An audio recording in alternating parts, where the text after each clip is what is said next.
दुआ तुम्हें हो क्या गया है? क्या कर रही हो?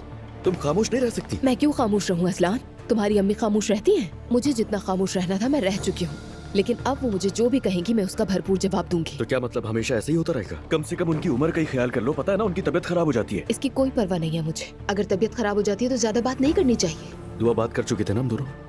तुमसे मैंने कहा था कि तुम उन्हें बर्दाश्त करोगी। बिल्कुल तुम्हारी अम्मी के बारे में बात कर रही हूँ मैं। जब तुम मेरी मॉम और खाला के बारे में बात करो तो ठीक है, लेकिन तुम्हारी अम्मी के बारे में कह दिया जाए तो मसला है। उफ उफ। और वैसे ये अलिफ के ऑफिस वाला क्या चक्कर है, तुमने बताया नहीं? मैंने बताया तो था, खाला के वापस आने तक काम करना है क्योंकि और ऑप्शन नहीं है। वहाँ जिमल भी आएगी, खाला ने रिक्वेस्ट की थी। अगर तुम्हें हेल्प चाहिए तो कंपनी से भेजूं किसी को। तो तुम सपोर्टर बन गए हो अब मेरे? देखो बात ये नहीं है कि मैं सपोर्टिव हूँ या नहीं दुआ। मैं नहीं चाहता कि तुम काम वगैरह करो, मगर अब जाहिर है तुमने उससे वादा कर लिया तो कुछ तो करना पड़ेगा ना। बहुत ही अच्छे हस्बैंड साबित हो रहे हो इस बार। इतने अरसे बाद तुम्हारे मुंह से कोई अच्छा जुमला निकला है। देखो मेरी रिक्वेस्ट है, ये तुम्हारे जितने भी झगड़े और बहस वगैरह इन सबको खत्म करो। मैं थक चुका हूँ। अजलान, ये मिन्नतें तुम अपनी अम्मी से करो, ठीक है?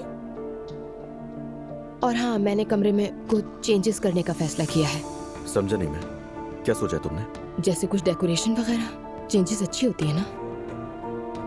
ये भी ठीक है, अगर तुम्हें ये सही लगता है तो कर लो, कोई मुदाखलत नहीं करेगा। कमरा नहीं, तुम भी जानते हो कि चेंजेस की जरूरत सिर्फ हमारे कमरे को नहीं बल्कि पूरे घर को है।